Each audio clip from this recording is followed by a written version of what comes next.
kulanti waxaan wanaagsan daawadayaal waa markay muuqaalkeena falanqaynta ah xiliyadan oo kala inooga barateen dhacdooyinka sportiga waqtigaasi taaganayaan ku dul istaagnaa wargeysadii wararka xanta ay qorayaan ayaan sidoo kale eegnaa maanta waxaa si gaar ah u falanqayn doonaa Champions League marxaladda kulamada wareega shanaad ama ciyaaraha shanaad ee wareega gruubyada oo caawa la ciyaari doona kooxo badan oo ku biiri doona wareega 32 kooxood ee Europa League kooxaha rajooyinka kule inay wareega bugbaxa tartankan ku soo baxaan iyo kooxaha rajooyinkooda ay liitaan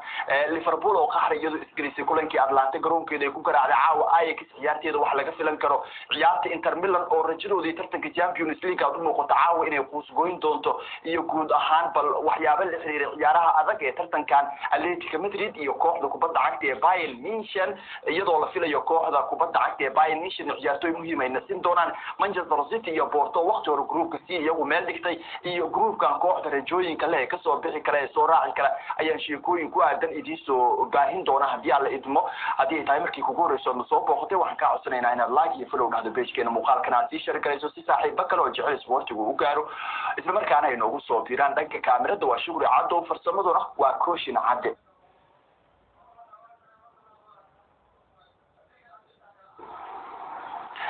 falanqaynta aan ku bilaabay maanta dhacdooyinka taaganayaan falanqaynaanta ugu badan arrimaha Champions League iyo bal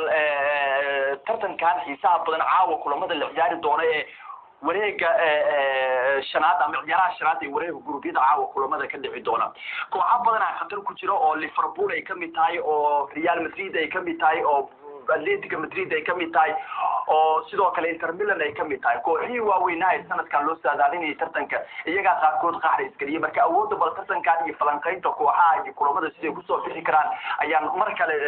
rugaal celin falanqayn ku sameyn doonaa wareega gruubyada Champions League ayaa turbadiiba u muuqda mid lagu kala baxay iyadoo kooxaha qaar wareega 32 kooxood ee Europa League ay ku biiri karaan qaar ayaa sidoo kale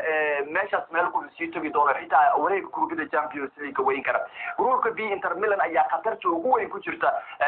hadii aysan ku dhamaysanin kaalinta saddexaad xilli ciyaareedkan oo ay ku aadi karaan tartanka UEFA Europa League waxay qaadan doonaan xilli ciyaareedkooda ugu xumaa tartanka Europe Ajax iyo Atlanta waxay ku xiran yihiin groupka D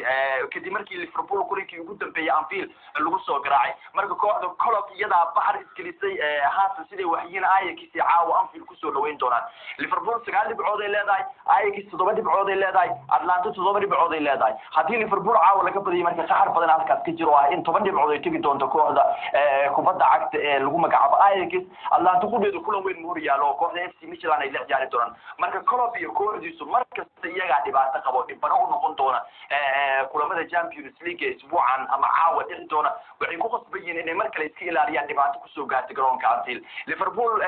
waxay la daaladacayaan sidaan hore idinku sheegnay dhaawacyo xaaladda haatan haysatan oo hore aan u dhaxnay Liverpool haday iska furdaamis kooxay wax dheertahay Klopp macallimiintu wax dheeriyay ma muuqato marka hadda furdaamis badan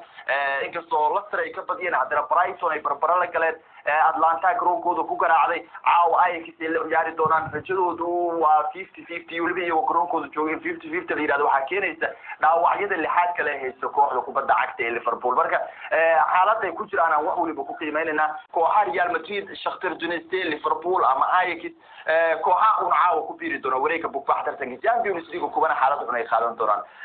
Champions League intaasaan kale yahay arrimihiisii iyo falanqayntiisii wararka suuqa iyo wargeysyada waqtigan iyo kooxaha waxyaabaha ugu dambeeyay ee la hadal hayaan markaan eegi doonaa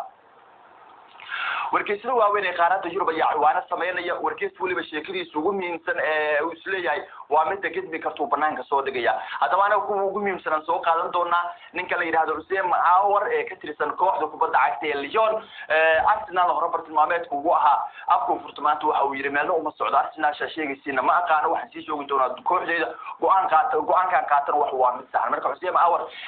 haatan waxa uu yiri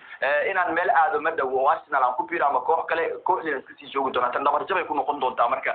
kooxda kubadda cagta Arsenal oo hore u xiiseynay ciyaaryahanka waliba wargeysada qaar Liverpoolka ugu horeeyay waxa uu leeyahay xidigan wuxuu ka carooday qaabka Arsenal ay kaga doorbideen inay soo qaataan xidiga Thomas Partey Atletico Madrid ka tirsan marka Hussein Aouar oo waxa uu yiri waxa sii joogi doonaa kooxdeeda kubadda cagta Lyon waan ku faraxsanahay waliba Inter Milan waxa suurtagal inay u dhaqaaqaan saxiixa oo la ciyaar jiro oo ka tirsan kooxda kubadda cagta ee Chelsea laacibkii hore kooxda Arsenal horay muusan u qorin jaceylkiisa inuu la shaqeeyo Antonio Conte waxaana uu rabaa inuu ka tago kooxda kubadda cagta ee Chelsea Stamford Bridge ciyaarta halkan booska joogto marka Manchester United xidiga dhaawacyada badan inay siiso Villarreal dan ay ka leedahay danta ay ka leedahay waxay tahay in Pau Torres oo isna difaaca ka ciyaaro wiil dhalinyaro ah ay soo qaataan marka waa 23 sano jir Pau Torres dhaawacyada fiduu ka yahay team talk marka waxay leedahay Villarreal jecel ay u qabtaa daaficii hore Ivory Coast ninka la yiraahdo Eric Bailly marka Bailly Villarreal ku laaban doona Manchester ujeedka leedahay wuxuu noqon doonaa inay soo qaataan xidig la yiraahdo Pau Torres oo 23 sano jira majalada Daily Telegraph waxay leedahay Liverpool waxay awood isugu goyn doontaa inay la soo siixato difaaca Ajax Amsterdam beer Shotris ninka la yiraahdo 27 milyan ninkan lagu qiimaa Ajax Amsterdam ka tirsan marka isna waxa uu ka biday ciyaartoyda muhiimka ah ee maalmahan shaashada aad u saarnaa ninkan la yiraahdo beer Shotris oo Ajax Amsterdam u ciyaara Leeds United waxay doonaysaa Didier Origi oo ka tirsan kooxda kubadda cagta ee Liverpool inay soo qaataan 25 sano jirkan majalada Football Insider waxay leedahay wuxuu go'aansaday inuu ka tago kooxdiisa Belgium kan boos joogta oo ka waayay kooxda kubadda cagta ee Liverpool Diego Jota yimid oo durbaba kooxda la qabsaday horena waxa kaga horeeyay xidigay ka mid yihiin Mohamed Salah Sadio Mane Roberto Firmino xitaa waxa ka horeeyay ninka reer Switzerland ee la yiraahdo Sherdan Shaqiri marka